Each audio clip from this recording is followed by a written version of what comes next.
Welcome to the Three Martini Lunch. Grab a stool next to Greg Columbus of Radio America and Jim Garrity of National Review. Three Martinis coming up. Hey, very glad you're with us for the Tuesday edition of the Three Martini Lunch. Your stool is ready, and we are talking about the things you are talking about today and hopefully every day. Let's talk about our good martini for the day, and that came to us yesterday, courtesy of a federal court ruling from U.S. District Judge Catherine Kimball Mizell, or Mizell perhaps. She ruled that the federal mask mandate on planes, trains, buses, and other modes of public transportation is unlawful. She wrote in a summary filed Monday that the Centers for Disease Control and Prevention had exceeded its authority and failed to follow proper rulemaking procedures. In a 59-page ruling, Mizell argues that the mandate violates the Administrative Procedure Act as the agency failed to prove its decision regarding implementing the mandate. And this is just one example of how it was received during a flight as the ruling came down. This one's from Delta. On our Delta hub, it says masks now optional for employees, customers following the White House. And so they said right then and there, masks are optional. There was one video of a flight attendant walking through the aisle with a bag collecting masks if people wanted to ditch them. And so over at the White House, Jen Psaki says this is obviously a disappointing decision. The CDC continues recommending wearing a mask in public transit. And for those who didn't like the decision, all of a sudden the gender and the age of this judge became significant, Jim. It's okay when it's a conservative appointee. This was a Trump-appointed judge who had clerked for Clarence Thomas. She's 35 years old, and so the vitriol was out for her early and often yesterday. But I think you and I would both agree, Jim, this is a long time coming, and it's finally here. Yeah, one of the things that jumps out is that we were always going to have some place in the country that was going to be the last spot you were going to have to wear masks. And at some point, that place was going to say, okay, the case numbers are down, the prevalence, the vaccination rates are high enough, the booster rates are high enough. Omicron tore through us in January and February, and now cases have been very low. Just checked this morning. Hospitalizations down, ICU use down, deaths are down from COVID-19. It's, we're good. You're now free to move about the country, as they used to say in the Southwest commercials. So, that's fine. It's interesting. There are certain people who are adamant that the mask mandate was popular. These are serious cases of Pauline Kaelism, of everybody I know, likes it. Polling shows the mask mandate is very unpopular with the majority of the American people. Oh, by the way, it was also unpopular with the major airlines because they dropped it almost immediately, and the Flight Attendants Union, as well as the U.S. Senate, which passed a resolution to end it. So public opinion has been pretty clear on this. The numbers, the science numbers are there. And those of us have kind of, who've been, once the pandemic had passed through, we're like, okay, it's time to allow kids to not wear masks to school if they don't want to. It's time to make masking optional. By the way, you're still allowed to wear a mask on a plane if you want to. You can still wear your mask in the airport. You can wear your mask wherever you want. And by and large, unless there's a handful of jerks, people will, all right, fine. That's what you want to do. You feel you have a particular higher risk. Fine. That's fine. Go ahead and do it. People just don't want to have to wear a mask because you say they do. And yet the reaction to this on social media has been fascinating. The sheer number of people who just believe, no, the consequence of the COVID-19 pandemic would be that Americans would wear masks on planes forever, that there would not be exceptions, that this would never end. And that was never a realistic option. But I think there are certain people who decided that their wearing a mask became a tribal signifier and really enjoyed the ability to make other people who they already did not like do things they didn't want to do, even if it was not justifiable in the name of public health. So I'm glad this is shaken out the way it has. I suppose there's always a slim chance that there's a variant that comes along that is resistant to our current vaccines and stuff, and it's different enough from previous strains that you don't have as much protection. But for now, the mask mandate is gone, and I think a lot of us hope that it stays gone. Yeah, I certainly hope so, too. And I remember I was out in San Diego a couple of weeks ago, and in the announcements before the flight left. On one of the flights, the flight attendant was basically saying, we only have to do this for 1 or 2 more weeks, however long it was before the deadline was at that point, which was April 18th. So it was obvious that a lot of people in the industry who even have to enforce the mandate were sick of it and had to wear them all day long, too. So I think this is ultimately a win-win for the Biden administration. Psaki says that they're waiting for the Justice Department to decide if they'll challenge this, but they didn't have to make the decision. So, the decision's been made unless they challenge it. And then if, heaven forbid, there is a nasty outbreak again somewhere along the way with a different variant, they can always claim it wasn't their decision. Yeah. I think this might be one of the, despite what Psaki said yesterday, this might be one of those don't throw me into that briar patch type situations. Because there are not a lot of things going right for the administration, as we've discussed on many editions of our podcast. This is something that's going their way, and that I was just chatting with a couple of my colleagues. They do wonder if they would not like the idea of a federal judge overruling the administration's policy unilaterally, and I just like to introduce them to the entire history of the Trump administration.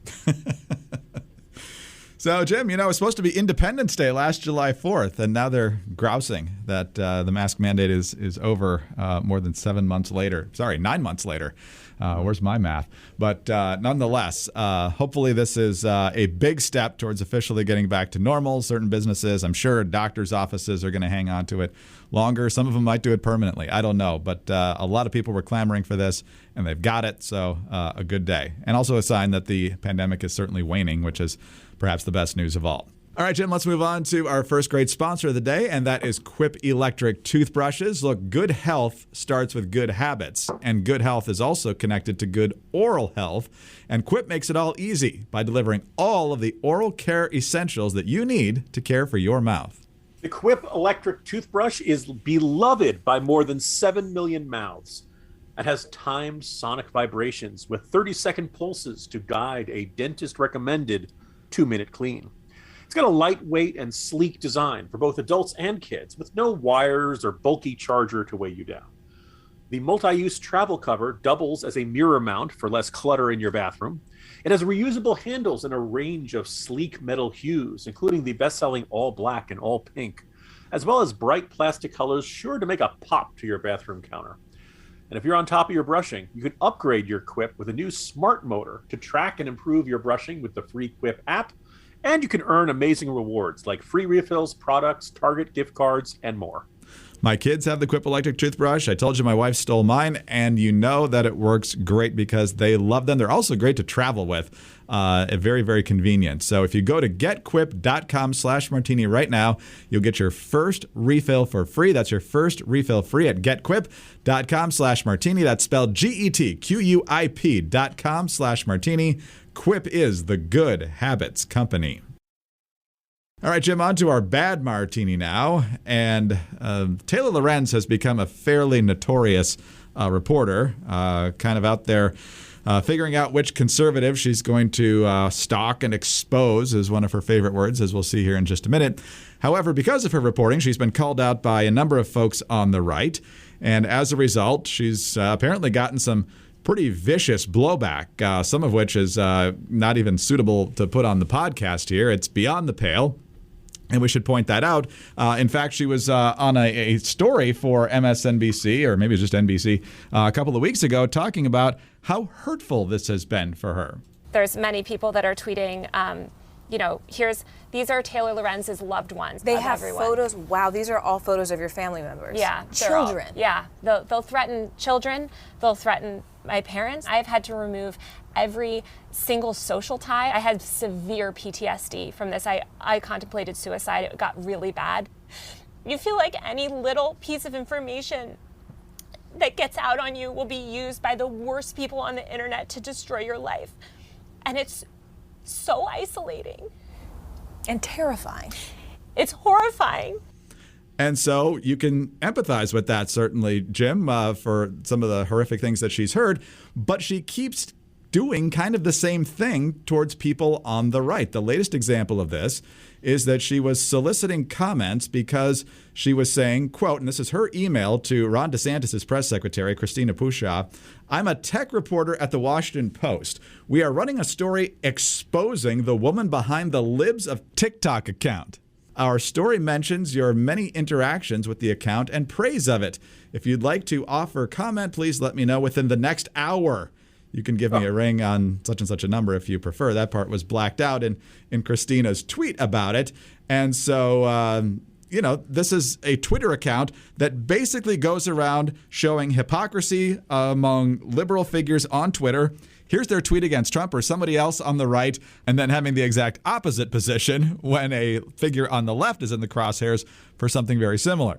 And so they're basically just using the left's own words against them. But somehow this person needs to be exposed. And also, Christina Pushaw, I don't know how you say that, the press secretary for Ron DeSantis, has some insight on this. She says, here's why private citizen Libs of TikTok incurred the wrath of Washington Post Taylor Lorenz. Degenerate progressives posted public videos about how they have sexually explicit conversations with minors.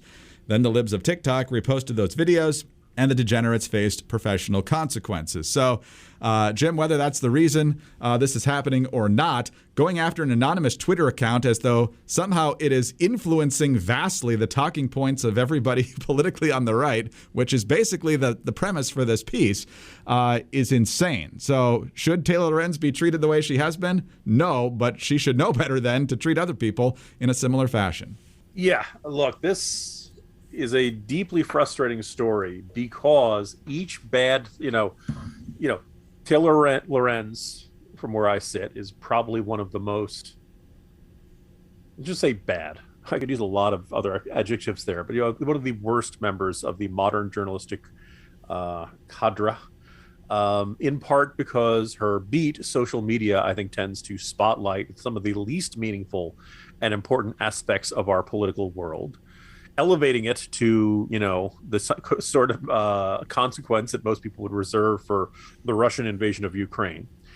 And it really seems to specialize in exposing people who post things anonymously, which some people see as good old-fashioned shoe leather journalism, and others see as doxing, exposing the personal details, often the home addresses, phone numbers, things like that, of people who do not wish to have their identities exposed out to the world. Now, you could argue Libs of TikTok does that in a way, but Libs of TikTok basically goes through Twitter, Instagram, YouTube, and things like that, and finds people, and lately it's had a lot of attention, particularly on teachers, who are talking about with pride how much I think the one that I remember very distinctly was they don't have an American flag in the classroom, but they have a rainbow flag in the classroom, and how this teacher kind of giggled and enjoyed how much she had the class do the Pledge of Allegiance to the rainbow flag and not to the American flag.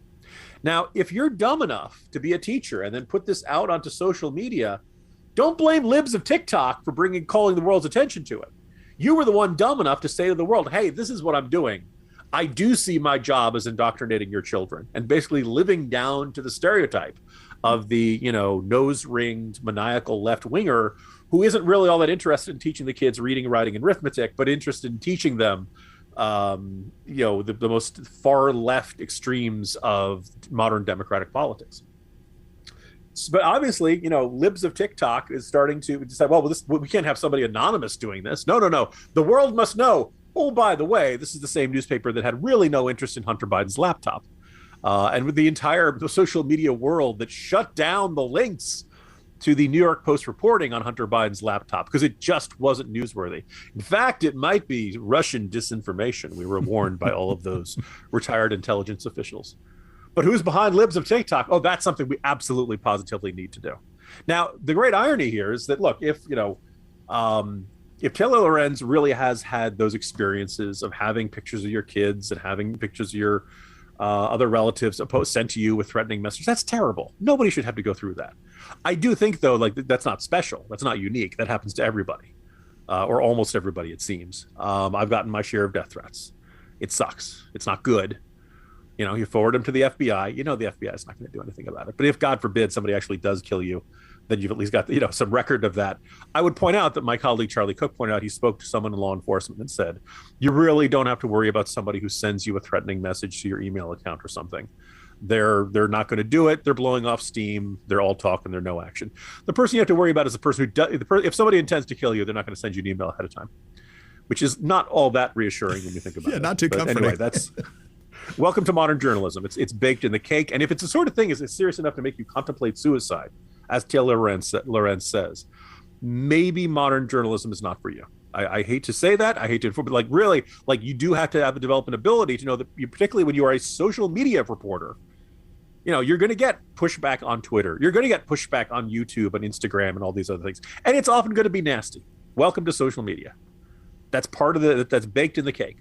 And it really feels like Taylor Lorenz has decided that because she's had this bad experience of having her stuff that she believes should be kept private, exposed out to the world, that she's decided she's going to turn around and do it to everybody else she doesn't like. And she cannot see the glaring contradiction between the behavior she decries and the extraordinarily similar behavior that she practices.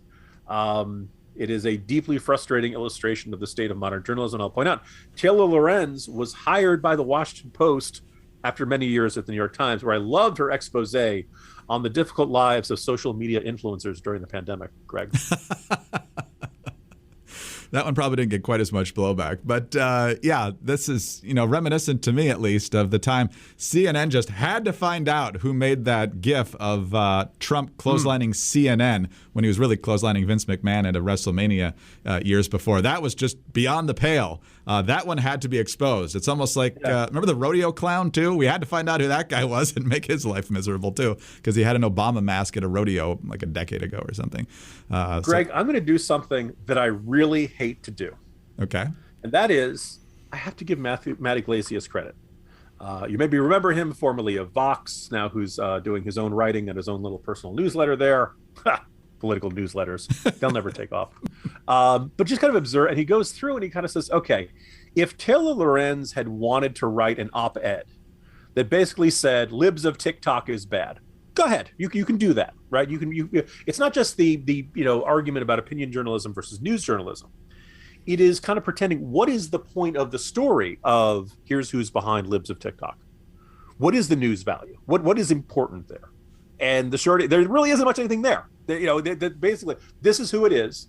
She's apparently got a real estate, works in real estate or something. And, I think a couple of people have noted that right around Passover, this article is noting that she's an Orthodox Jewish woman. Okay. What's the news value? Why do we need to know who is the person behind Libs of TikTok? What do we learn? What is it significant? Now, I'll admit, if this person was, wanted as an action murderer, okay, then you got a news story there, right? But basically, the aim of this is meant to either A, get lots of people harassing the person behind Libs of TikTok, and or get the creator of Libs of TikTok in trouble at work, right? That's what we know. This is how cancel culture works, right? And so what Iglesias points out is that there's great value in a strongly argued opinion piece. There's great value in straight news reporting.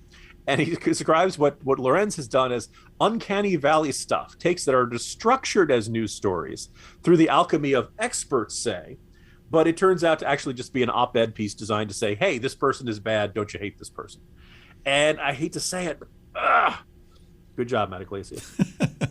He's lurched well towards sanity in the last few years. I'm not saying he's never going to stop being a guy on the left, but he's making a lot more sense than he used to. I don't think it's just getting out of Vox, but I'm sure that helped. But he's come up with some takes that I would have not expected from him just a few years ago.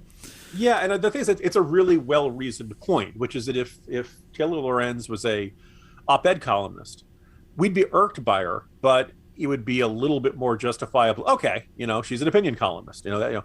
She would be as irksome as Paul Krugman or something like that.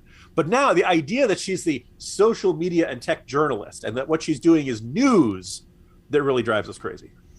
Well, I think if she wrote just the Libs of TikTok column, we wouldn't be talking about it, and that's why she didn't write that column and she wrote this instead. And so that's why we are where we're at. And so it's not to say that she deserves to be treated in shameful fashion again, but she doesn't seem to understand that other people don't want to be treated that way either, because she's going to incur the wrath of plenty of people towards the creator of this site. So On and on we go. All right, let's talk about something much more pleasant than that, and that is the fantastic deal you can get on the MyPillow 6-piece towel set. I do love these towels every day. Favorite towel set I've ever had.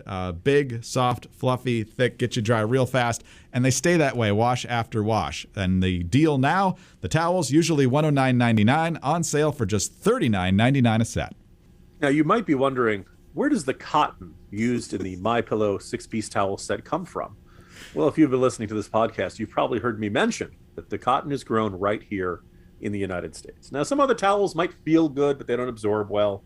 Or they absorb well, but they don't feel good. They've got that lotiony feel. Every MyPillow towel was made from proprietary technology that makes them highly absorbent and soft to the touch. Every set comes with 2 bath towels, 2 hand towels, and 2 washcloths. They're available in a variety of colors and sizes. They're machine washable, and they have a 60-day money-back guarantee and a 1-year limited warranty. For a limited time, get the MyPillow 6-piece towel set, regularly $109.99 for only $39.99 with the promo code Martini. Visit mypillow.com/martini or call 800-874-0104.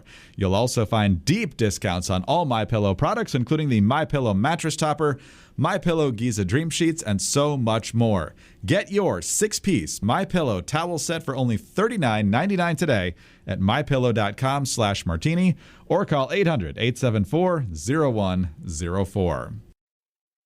All right, Jim, on to our crazy martini now. And it's been a little while since we've talked about Beto O'Rourke, former congressman.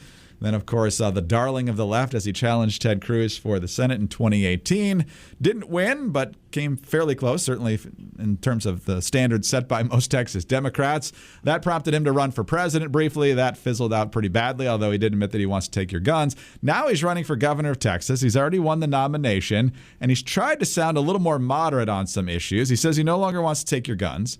And then for a while, he said Biden needs to do a better job on the border, and that seemed to include enforcing Title 42, the Remain in Mexico policy, keeping people over there while their asylum claims and other claims are adjudicated here in the United States. Well, as he appeared with Jonathan Capehart on MSNBC over the weekend, Capehart assumed Beto O'Rourke still held that position since he stated it not that long ago. Well, no, Beto has changed back to the left. Here's that exchange. But I want to turn our attention to Title 42. You don't think it's a good idea for the Biden administration to end Title 42. Why? No, I think it's time to end Title 42. Okay. I don't think we should have ever implemented it. It's a very cynical reading of U.S. law that, again, has done nothing to improve public health or safety. And when I listen to Border Patrol agents who are patrolling on the border, they tell me it actually increases the number of migrant crossing attempts. It creates more chaos because, Jonathan, as you know, those agents are forced to turn away those migrants and asylum seekers without processing them, detaining them, or allowing them to apply for asylum. So they're crossing again and again, maybe every single day of the week. Yeah, the Border Patrol's not opposed to Title 42, first of all, at least en masse. Secondly, Jim, you'll love the logic there at the end. This is a huge problem, Title 42, because if we just let all these people in the first time they tried to get in, these border numbers wouldn't look so bad. So my first thought, you picked up on the same thing I did, Greg, where sometimes you just want to, bullshit. When somebody makes a claim like that, I'd really like him to name which Border Patrol officers have told him Title 42 is a problem. In particular, that Title 42 was drawing more migrants. I'd really love to know how that worked. The idea that we are keeping you outside of the United States because as a COVID-19 precaution, why would that make more people in Central America want to come to the United States?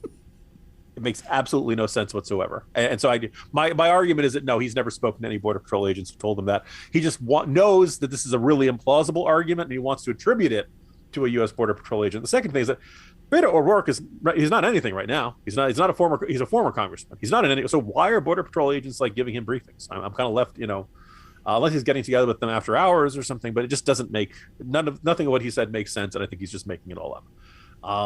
But the second thing is at the heart of Beto O'Rourke. We can make fun of him for his rock band days and the glowing profiles back in 2018 and being a furry and jumping up on the counter at the diners and all the Beto things that he used to do. But I think at the heart of it, look, Texas is a big red conservative Republican state, and it's been that way for a good long time.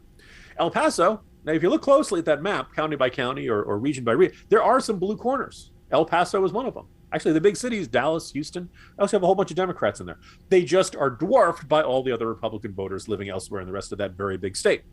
So from the very beginning, Beto O'Rourke has kind of sold himself back to 2018. I am the Democrat who can win statewide in Texas. And as I've written many times, Democrats yearned for that. Because if they could actually disguise, find it, it's like the pot of gold at the end of the rainbow, the leprechauns, right? If they could ever, lucky O'Rourke, he'll give you the gold, If they could find it, well, then theoretically you put that person on a ticket, and not only do Democrats win the presidency, they win the presidency by a huge margin by winning, because they win Texas, and then they win California, which they always win, New York, which they always win, and they can afford to lose Ohio and Florida and places like that. But the thing is that it's really, really tough for a Democrat to win in Texas. Give him credit, he came close against Ted Cruz in a very good year for Democrats, and Ted Cruz has his own challenges as a candidate. But Ted Cruz still won anyway. So if you're a Democrat and you really wanted to win statewide, you'd have to probably run as a really conservative Democrat, and then I think you might have a chance. I'm not saying it's guaranteed, but I think there's room for, if Joe Manchin ran, he'd probably be a strong and competitive candidate against your typical Republican or something like that. Beto O'Rourke is not that. And here's the other thing. If you want to get that massive amount of nationwide donations from the progressive grassroots, you've got to be a progressive candidate. So now Beto O'Rourke is trying to be two people at once. He's trying to be the progressive that can retain that Democratic grassroots donor network from 2018. And he's trying to be conservative enough to actually get elected. And unsurprisingly, it doesn't work. He'd have to split himself into two people. And it's just, it's not going to function. It's one of the reasons I suspect Democrats are much less enthusiastic about him this year than they have been for the last two cycles. And let's face it, the presidential bid wasn't that sterling a success either. So why do you think he's swinging back to the left? Is he planning something beyond this gubernatorial race, or does he actually think it's more important to get the base fired up than try to win over the middle, which he probably can't? Well, you go left, you get money. It's true. I mean, there's that, and it may very well be that he looked at it and realized to be conservative enough to win the governor's race in Texas, he'd have to do enough, so much that would alienate his donor base. And there's still no guarantee he'd actually win in what looks like it's going to be a good year for Republicans. So in the end, maybe it's more comfortable to have that giant donor list and hope that at some point there's some, statewide race in Texas with a particularly vulnerable incumbent or an open seat or something like that. But I would not count on that. I think you got your finger on the pulse of this. It's got to be about the money, because being in favor of ending Title 42 in Texas right now is not exactly reading the room. Hell yes, we're going to take your AR-15. Beto's always kind of given the vibe that he was running for, Manhattan or something like that. Yeah, we want 2.5 times the number of people flooding to the border, which is what the Department of Homeland Security expects if this, in fact, expires. So well done, Beto. You just turned that from a 10-point loss into probably 20 or 30. But anyway, we can hope at least. Jim, see you tomorrow. See you tomorrow, Greg. Jim Garrity, National Review. I'm Greg Corombos of Radio America. Thanks so much for being with us today. Do subscribe to the podcast if you don't already. Thank you very much, as always, for your 5-star ratings and your kind reviews. Please get us on your home devices. All you have to say is play 3 Martini Lunch podcast. Follow us on Twitter. He's at Jim Garrity. I'm at Dateline_DC. Have a great Tuesday, and please join us again on Wednesday for the next 3 Martini Lunch.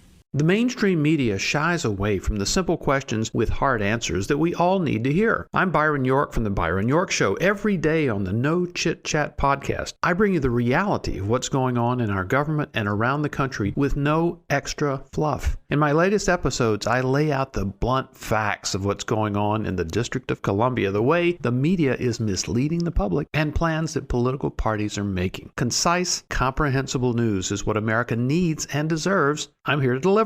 Subscribe on iTunes or wherever you get your podcasts.